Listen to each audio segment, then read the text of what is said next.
आज आपण ICSE class 10th मधील दुसरा चॅप्टर पाहू. याचे नाव आहे लायब्ररी क्लासेस. पहिला चॅप्टर जो होता तो 9व्या वर्गातील सिलेबसचे रिव्हिजन होते. तर आजपासून आपण या सेकंड चॅप्टरला सुरुवात करू. Library classes. आपण आपल्या सिलेबससाठी जो कंपायलर वापरत आहोत त्याचे नाव आहे ब्लू जे. आणि प्रत्येक जावाच्या कंपायलरमध्ये आपल्याला जे सॉफ्टवेअर इन्स्टॉल करावे लागते वेगळे, त्याचे नाव आहे जावा डेव्हलपमेंट किट किंवा JDK. तर या ठिकाणी आपण JDKचे जे व्हर्जन वापरत आहोत ते आहे 1.5. JDKमध्ये JDKचा एक भाग असतो JCL म्हणजे Java class library. Class library याचा अर्थ ज्या लायब्ररीमध्ये क्लासेस असतात. तर क्लासेस म्हणजे काय? तर यापूर्वी आपण जावाचा प्रोग्राम बनवताना जावामध्ये वेगवेगळी कामे करण्यासाठी आपण क्लासेसचा वापर केला होता. तर कोणताही क्लास प्रोग्राममध्ये वापरण्यापूर्वी आपल्याला त्याचे पॅकेज इम्पोर्ट करावे लागते. तर ते इम्पोर्ट स्टेटमेंटच्या सहाय्याने आपण त्याचे पॅकेज इम्पोर्ट करतो, तेव्हा त्या पॅकेजमधील क्लासेस आपल्याला प्रोग्राममध्ये वापरता येतात. तर जावा क्लास लायब्ररीमध्ये कुठली वेगवेगळी पॅकेजेस आहेत ते आपण पाहू. java.lang ही पॅकेज जी आहे ती डिफॉल्ट पॅकेज आहे. म्हणजे याला वेगळे इम्पोर्ट स्टेटमेंट देऊन इम्पोर्ट करण्याची आवश्यकता नसते. तुम्ही जो प्रोग्राम लिहिता त्याच्यामध्ये ऑटोमॅटिकली java.lang पॅकेज ही इम्पोर्ट केलेली असते. ह्याच्यामध्ये जी क्लासेस असतात त्याचा वापर स्ट्रिंग मॅनिप्युलेशनसाठी केला जातो. java.io नावाचे जे पॅकेज आहे याच्यामध्ये जी क्लासेस असतात त्यांचा वापर इनपुट आउटपुट ऑपरेशनसाठी केला जातो. java.awt पॅकेज याच्यामध्ये जी क्लासेस असतात त्यांचा वापर ग्राफिकल युजर इंटरफेस बनवण्यासाठी केला जातो. java.util पॅकेज याच्यामध्ये जी क्लासेस असतात त्यांचा वापर डेटा स्ट्रक्चर्स बनवण्यासाठी केला जातो. java.applet पॅकेज याच्यामध्ये जे क्लासेस असतात त्यांचा वापर ॲपलेट्स बनवण्यासाठी केला जातो. java.net पॅकेज याच्यामध्ये ते क्लासेस असतात ज्याचा उपयोग नेटवर्क ऑपरेशन्सना सपोर्ट करण्यासाठी केला जातो. java.math पॅकेज यामध्ये जी क्लासेस असतात त्यांचा उपयोग मॅथमॅटिकल ऑपरेशनसाठी केला जातो. आता आपण जावामध्ये प्रिमिटिव्ह आणि कॉम्पोजिट डेटा टाइप्स म्हणजे काय ते पाहू. Primitive data types are fundamental or basic data types created by system developers.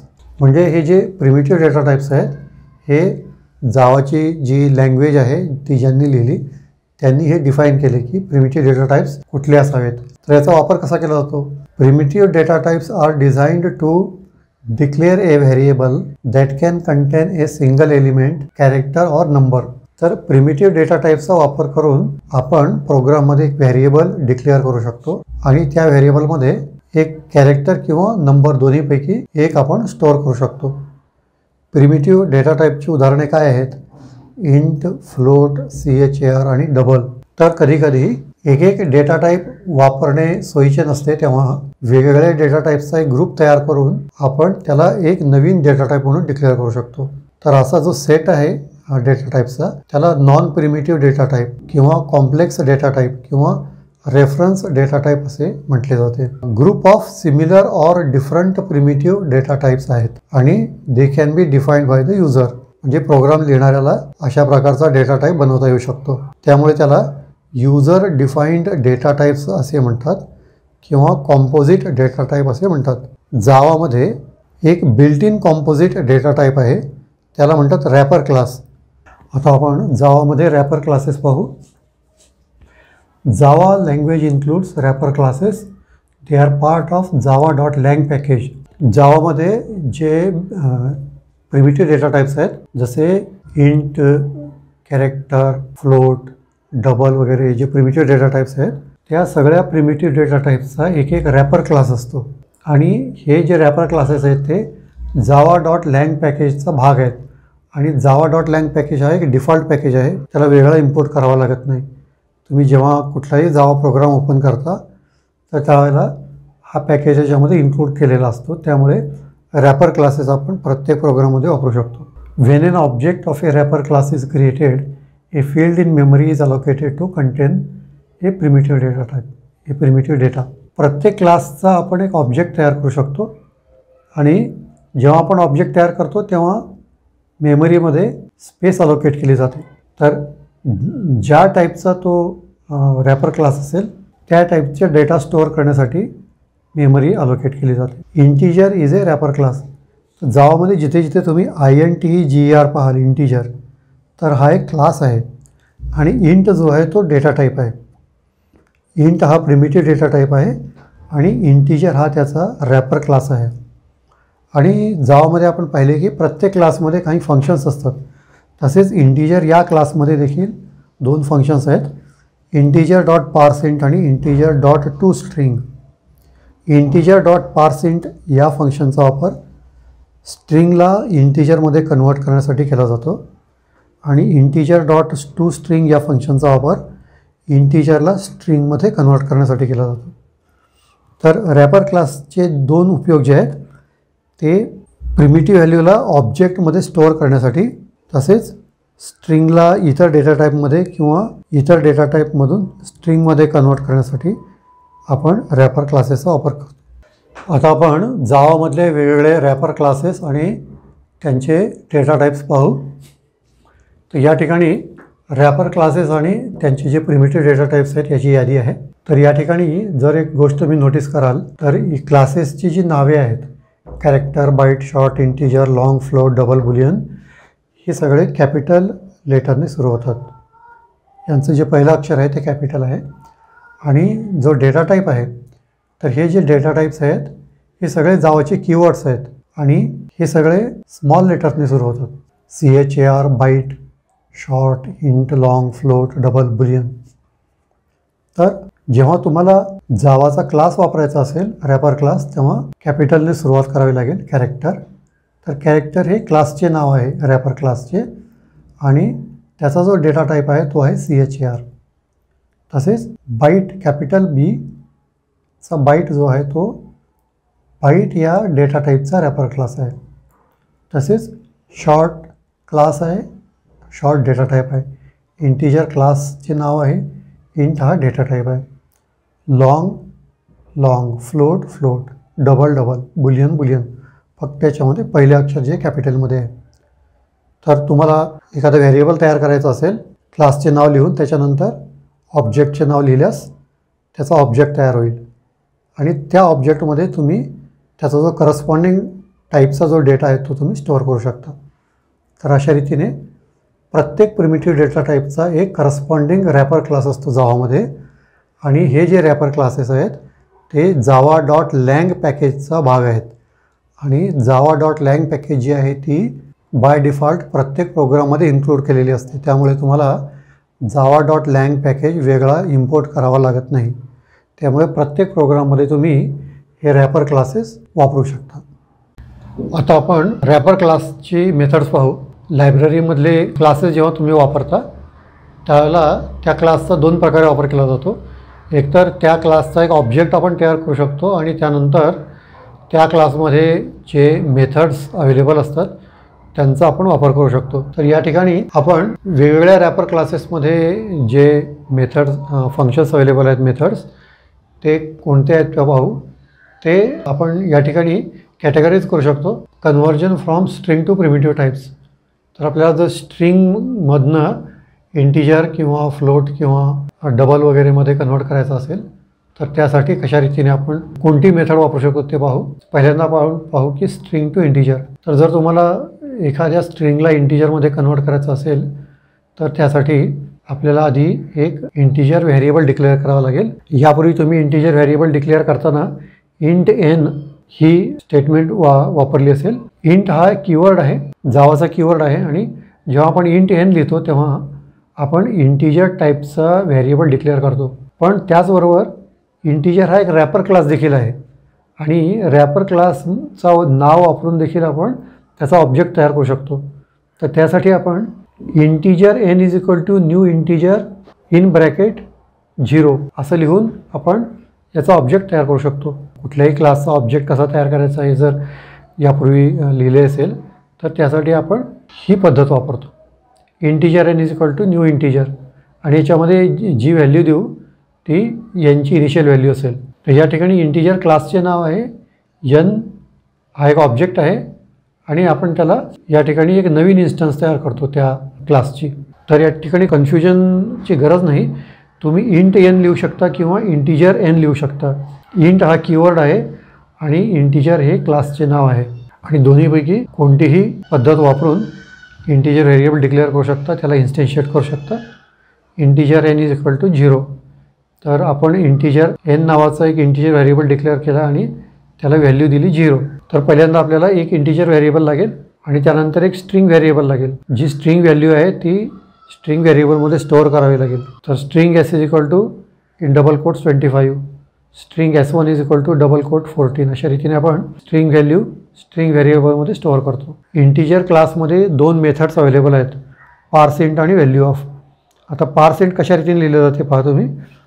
पार्सचा P जो आहे स्मॉल लेटर आहे, व्हॅल्यूचा V जो आहे स्मॉलमध्ये आहे आणि इंट जो आहे तो कॅपिटलमध्ये आहे आय, आणि या ठिकाणी ऑफचा O जो आहे तो कॅपिटल आहे. इंटिजर हे क्लासचे नाव आहे.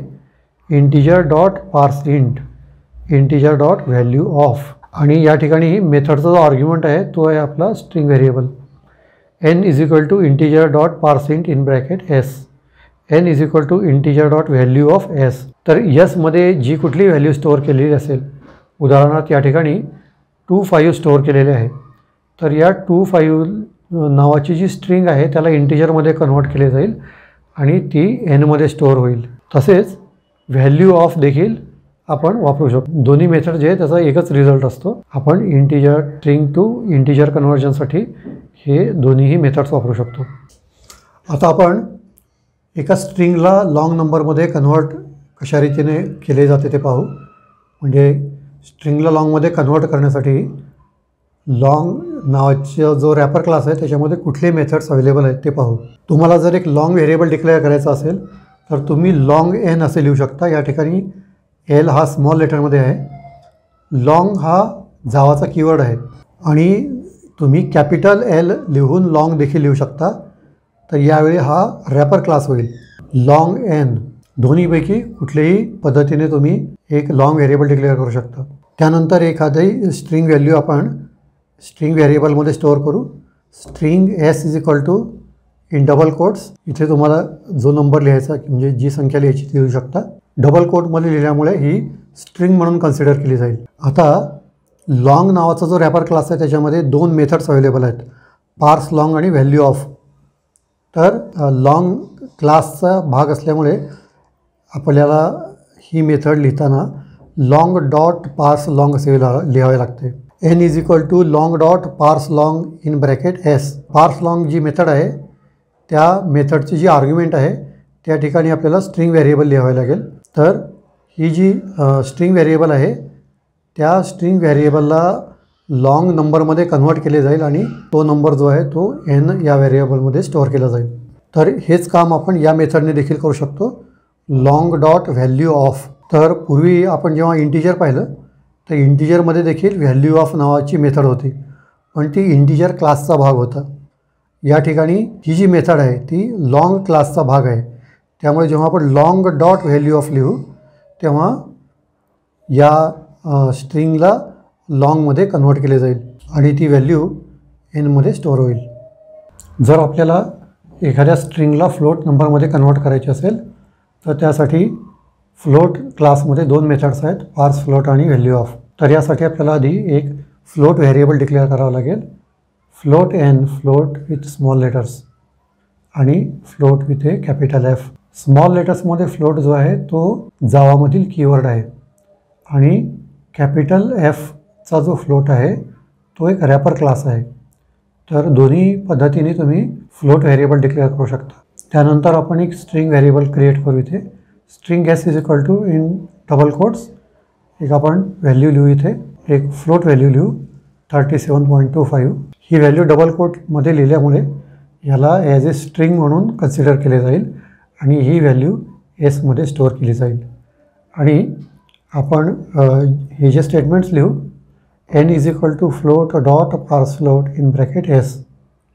एन हा आपला फ्लोट व्हेरिएबल आहे, फ्लोट हा आपला रॅपर क्लास आहे, पार्स फ्लोट ही फ्लोट नावाच्या रॅपर क्लासमधली मेथड आहे आणि एस जो आहे तो या मेथडचा आर्ग्युमेंट आहे.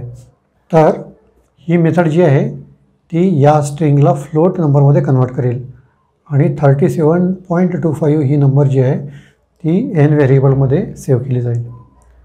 त्याचबरोबर n is equal to float dot value of S. तर या ठिकाणी एस या स्ट्रिंग व्हेरिएबलला फ्लोटमध्ये कन्वर्ट करून त्याची व्हॅल्यू एनमध्ये स्टोअर केली जाईल. जर आपल्याला एखाद्या स्ट्रिंगला डबलमध्ये कन्वर्ट करायचे असेल तर त्यासाठी दोन मेथड्स डबल नावाच्या क्लासमध्ये अवेलेबल आहेत, पार्स डबल आणि व्हॅल्यू ऑफ. तर याचा वापर करण्यासाठी आपल्याला आधी एक डबल व्हेरिएबल डिक्लेअर करावे लागेल. डबल विथ स्मॉल लेटर्स ही जावाची कीवर्ड आहे, डबल एन किंवा double with a capital D ही आहे रॅपर क्लास, डबल एन. या दोन्हीपैकी कुठलीही पद्धत तुम्ही वापरू शकता. आणि आपण एक मोठासा नंबर जो आहे स्ट्रिंग व्हेरिएबलमध्ये स्टोअर करू. String s is equal to in double quotes आपण एक मोठा नंबर लिहू आणि त्यानंतर आपण या दोन्हीपैकी कुठलेही स्टेटमेंट वापरू शकतो. N is equal to double dot parse double in bracket s किंवा n is equal to double dot value of S. तर ही मेथड जी आहे ती या स्ट्रिंगला डबल नंबरमध्ये कन्वर्ट करेल आणि तो नंबर जो आहे तो एनमध्ये स्टोअर करेल. तर तेच या मेथडमध्ये देखील तसेच होईल. आता आपण प्रिमिटिव्ह डेटाला स्ट्रिंगमध्ये कन्वर्ट करण्यासाठी रॅपर क्लासेसमध्ये जे मेथड्स आहेत ते पाहू. जर आपल्याला इंटिजर नंबरला स्ट्रिंगमध्ये कन्वर्ट करायचे असेल तर त्यासाठी टू स्ट्रिंग नावाची मेथड आपल्या इंटिजर नावाच्या क्लासमध्ये आहे, त्याचा वापर करू शकतो. तर यासाठी आपण एक नंबर वापरू, int n is equal to 10 किंवा integer n is equal to 10. दोन्हीपैकी कोणत्याही पद्धतीने तुम्ही इंटिजर व्हेरिएबल डिक्लेअर करू शकता. त्यानंतर आपल्याला रिझल्ट स्टोअर करण्यासाठी एक व्हेरिएबल स्ट्रिंग व्हेरिएबल लागेल, स्ट्रिंग एस. तर आपण ही स्टेटमेंट लिहू, s is equal to integer dot to string. या ठिकाणी टूचा टी जो आहे स्मॉल आहे आणि स्ट्रिंगचा एस कॅपिटल आहे. Integer dot to string in bracket n, n म्हणजे आपलं इंटिजर. तर हा इंटिजर जो आहे तो स्ट्रिंगमध्ये कन्वर्ट होईल, म्हणजे त्याला डबल कोटमध्ये लिहिले जाईल आणि तो या एसमध्ये स्टोअर केला जाईल. त्याच तऱ्हेने लॉंग रॅपर क्लासमध्ये देखील टू स्ट्रिंग नावाची मेथड आहे. तर आपल्याला लॉंग व्हेरिएबल डिक्लेअर करावं लागेल. Long n is equal to एक नंबर आणि string s, s is equal to long dot to string in bracket n. तर हा जो नंबर आहे तो स्ट्रिंगमध्ये कन्वर्ट करून एसमध्ये स्टोअर केला जाईल. आता जर एखादा फ्लोट नंबर असेल त्याला जर स्ट्रिंगमध्ये कन्वर्ट करायचे असेल तर त्याला देखील टू स्ट्रिंग मेथडचा वापर केला जातो, पण तो फ्लोट नावाच्या क्लासमध्ये आहे. तर त्यासाठी आपल्याला अधिक फ्लोट नंबर बनवावा लागेल, float variable. Float n is equal to एक फ्लोट नंबर लिहिला आणि एक स्ट्रिंग व्हेरिएबल लागेल, string s. S is equal to float dot to string in bracket n. तर या ठिकाणी जो फ्लोट नंबर आहे त्याला स्ट्रिंगमध्ये कन्वर्ट केले जाईल आणि ती व्हॅल्यू एसमध्ये सेव्ह केली जाईल. त्याचप्रमाणे जर एखादा डबल नंबर असेल त्याला जर स्ट्रिंगमध्ये कन्वर्ट करायचे असेल तर आपण डबल डॉट टू स्ट्रिंग या मेथडचा वापर करू शकतो. आता आपण कॅरेक्टर टाईप डेटासाठी कुठले फंक्शन्स जावामध्ये वापरले जातात ते पाहू. कॅरेक्टर टाईप डेटा म्हणजे काय? A character is defined as a letter, a digit or any symbol enclosed in single quotes. तर या ठिकाणी capital A, capital B, small M, small U, question mark, asterisks आणि नंबर्स 3, 2 हे सगळे आपण जावामध्ये characters म्हणून ट्रीट करतो. जर त्यांना आपण सिंगल कोटमध्ये लिहू तर capital letters, small letters, special symbols आणि नंबर्स हे सगळेच्या सगळे आपण कॅरेक्टर म्हणून आयडेंटिफाय करतो. Assigning character letters to a variable. A character variable can be declared as character data type to store a character letter. आता या ठिकाणी CHAR जो आहे तो जावामधला कीवर्ड आहे. CHAR आपण जर लिहिले तर या ठिकाणी आपण एक्स नावाचा कॅरेक्टर व्हेरिएबल डिक्लेअर करतो. CHAR is equal to in single quotes A. तर या ठिकाणी ए हा जो कॅरेक्टर आहे तो आपण एक्समध्ये स्टोअर करतो. या ठिकाणी 8 हा कॅरेक्टर लिटरल आपण वायमध्ये स्टोअर करतो. या ठिकाणी आपण अँड नावाचा कॅरेक्टर लेटर झेडमध्ये स्टोअर करतो. आता आपण स्कॅनर क्लासचा वापर करून एक कॅरेक्टर प्रोग्राममध्ये कशा रीतीने आपण एंटर करू शकतो ते पाहू. Input A character using scanner class. तर स्कॅनर क्लास जो आहे तो युटिलिटी पॅकेजचा भाग आहे, त्यामुळे आपल्याला युटिलिटी पॅकेज प्रोग्राममध्ये इम्पोर्ट करावं लागेल. इम्पोर्ट java.util.star या सेंटेन्सने आपण युटिलिटी पॅकेज प्रोग्राममध्ये इम्पोर्ट करू शकतो. त्यानंतर आपण एक स्कॅनर ऑब्जेक्ट तयार करू. Scanner in is equal to new scanner in bracket system.in. तर या ठिकाणी तुम्ही स्कॅनर एक्स लिहाल तर या ऑब्जेक्टचे नाव होईल एक्स. तर scanner in is equal to new scanner system.in असे लिहिल्याने इन नावाचा एक ऑब्जेक्ट तयार झाला. तो object is of type scanner class. त्यानंतर आपण या ऑब्जेक्टचा वापर प्रोग्राममध्ये करू. तर आपल्याला कॅरेक्टर व्हेरिएबल तयार करावं लागेल. CHARCH युजरकडनं कॅरेक्टर डेटा ॲक्सेप्ट करण्यासाठी आपल्याला एक व्हेरिएबल तयार करावं लागेल. CHARCH. तर या ठिकाणी CH हा कॅरेक्टर व्हेरिएबल आहे. इज इक्वल टू इन हा आपला स्कॅनर ऑब्जेक्ट आहे. जर या ठिकाणी एक्स लिहिलात तर इथं तुम्ही एक्स लिहू शकता. in.next.chat0 स्टेटमेंट जेव्हा एक्झिक्यूट होईल त्यावेळेला प्रोग्राम जो आहे तो डेटा इनपुटसाठी वाट पाहिल आणि कीबोर्डवर तुम्ही जे काही टाईप कराल, जी कुठली की प्रेस कराल तो डेटा ॲज ए कॅरेक्टर CHमध्ये स्टोअर केला जाईल. आता आपण इनपुट स्ट्रीम रीडर क्लासचा वापर करून प्रोग्राममध्ये एक कॅरेक्टर कशा रीतीने इनपुट केला जातो ते पाहू. इनपुट स्ट्रीम रीडर जो आहे तो जावाच्या IO पॅकेजचा भाग आहे. त्यामुळे इनपुट स्ट्रीम रीडर क्लास वापरण्यासाठी आपल्याला पहिल्यांदा हा इम्पोर्ट स्टेटमेंट वापरावं लागेल. इम्पोर्ट java.io.star आणि दुसरी स्टेप त्यानंतर आपल्याला इनपुट स्ट्रीम रीडर आणि बफर्ड रीडर या दोन्ही क्लासेसचे एक एक ऑब्जेक्ट तयार करावं लागेल. Input stream reader x is equal to new input stream reader in bracket system.in. तर पहिल्या स्टेटमेंटने आपण एक्स नावाचा एक ऑब्जेक्ट तयार केला. त्यानंतर आपण बफर्ड रीडर या क्लासचा एक ऑब्जेक्ट तयार करू. Buffered reader y is equal to new buffered reader x. या ठिकाणी एक्स जो आहे तो इनपुट स्ट्रीम रीडर क्लासचा ऑब्जेक्ट आहे. या ठिकाणी जे काही नाव असेल ते तुम्हाला इथे लिहावे लागेल. तर अशा रीतीने आपल्याला बफर्ड रीडरचा ऑब्जेक्ट मिळेल आणि हा ऑब्जेक्ट जो आहे तो आपल्याला नेक्स्ट स्टेटमेंटमध्ये वापरायचा आहे. आपल्याला कॅरेक्टर डेटा इनपुट जर करायचा असेल तर त्यासाठी एक कॅरेक्टर व्हेरिएबल तयार करावं लागेल. CHARCH. तर CH नावाचा आपण कॅरेक्टर व्हेरिएबल या ठिकाणी डिक्लेअर केला. Is equal to in bracket CHAR परत इन ब्रॅकेट y.read. वाय हा बफर्ड रीडर क्लासचा ऑब्जेक्ट आहे आणि रीड जी आहे ती इनपुट स्ट्रीम रीडर क्लासमधील फंक्शन आहे. तर ही स्टेटमेंट जेव्हा रन होईल तेव्हा रीड नावाची जी फंक्शन आहे ती कीबोर्डमध्ये तुम्ही जे काही प्रेस कराल तो डेटा या प्रोग्राममध्ये ती ॲक्सेप्ट करेल आणि त्याला कॅरेक्टरमध्ये कन्वर्ट करून ॲज ए कॅरेक्टर डेटा त्याला CHमध्ये स्टोअर केले जाईल. जावामध्ये कॅरेक्टर हा एक डेटा टाईप आहे. त्याचप्रमाणे तो एक रॅपर क्लास पण आहे. तर या रॅपर क्लासमध्ये जी वेगवेगळी फंक्शन्स आहेत ती कुठली आहेत ते आपण पाहू.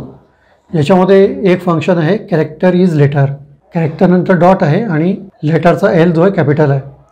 तर हा जो फंक्शन आहे तो याला आर्ग्युमेंट म्हणून आपण जो कुठला कॅरेक्टर लिहू तो एक लेटर आहे किंवा नाही हे डिटेक्ट करेल आणि लेटर असेल तर ट्रू रिटर्न करेल आणि लेटर नसेल तर फॉल्स रिटर्न करेल. तर याचा वापर कसा करू शकतो. Boolean x is equal to character is letter in bracket in single quote M. जर या ठिकाणी आपण ॲज एन आर्ग्युमेंट M लिहिले तर M हा लेटर असल्यामुळे हा फंक्शन जो आहे ट्रू रिटर्न करेल and x will be true. या ठिकाणी आपण 7 एंटर केलेले आहे. 7 हा लेटर नसल्यामुळे हे फंक्शन फॉल्स रिटर्न करेल त्यामुळे y विल बी फॉल्स. आता यानंतर दुसरा फंक्शन कॅरेक्टर इज डिजिट. हा फंक्शन याला आर्ग्युमेंट म्हणून जर आपण डिजिट लिहिलेले असेल तर ट्रू रिटर्न करेल आणि जर डिजिट नसेल तर फॉल्स रिटर्न करेल.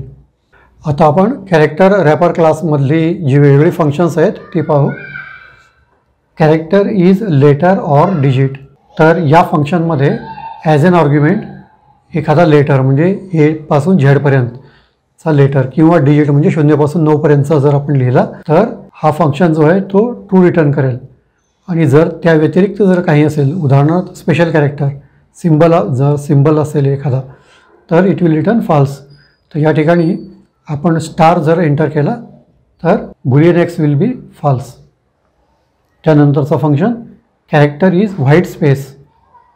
Boolean x is equal to character is white space in bracket in single quotes a space. तर या ठिकाणी आपण जो स्पेस दिला या फंक्शनला तर it will return true, x will be true. जर व्हाईट स्पेस नसेल, या ठिकाणी काही जर दुसरे काही असेल तर एक्स विल बी फॉल्स. त्यानंतर कॅरेक्टर इज अप्पर केस हा फंक्शन आहे. तर या फंक्शनला ॲज अन आर्ग्युमेंट आपण एक कॅपिटल लेटर दिला तर इट विल रिटर्न ट्रू. जर हा कॅपिटल लेटर नसेल तर इट विल रिटर्न फॉल्स. त्यानंतर कॅरेक्टर इज लोअर केस. या फंक्शनच्या आर्ग्युमेंटमध्ये जर एखादा लोअर केस लेटर आपण दिला तर it will return true, otherwise it will return false. आता आपण आणखीन काही फंक्शन्स पाहू. Character to upper case. या ठिकाणी या फंक्शनमध्ये आर्ग्युमेंट म्हणून जर आपण एखादा लोअर केस लेटर लिहिला तर तो त्या लोअर केस लेटरला अप्पर केसमध्ये कन्वर्ट करेल. Character X equal to character to upper case small A. आणि हा स्टेटमेंट जर इव्हॅल्युएट केला तर character X will be equal to capital A. आता दुसरा function character to lower case. या ठिकाणी या फंक्शनला जर आपण capital letter as an argument दिला तर तो त्याला स्मॉल लेटरमध्ये कन्वर्ट करेल. त्यामुळे ही स्टेटमेंट एक्झिक्यूट झाल्यानंतर character X will be equal to small ए. आता आपण जावामध्ये ऑटो बॉक्सिंग आणि अनबॉक्सिंग कशाला म्हणतात ते पाहू. जावामध्ये प्रत्येक प्रिमिटिव्ह डेटा टाईपला एक करस्पॉन्डिंग रॅपर क्लास असतो. त्या रॅपर क्लासचा ऑब्जेक्ट तयार करणे आणि त्याच्यामध्ये डेटा स्टोअर करणे ह्या गोष्टी ऑटो बॉक्सिंगने सोप्या केल्या जातात. Automatic conversion of a primitive data type into an object of its equivalent wrapper class.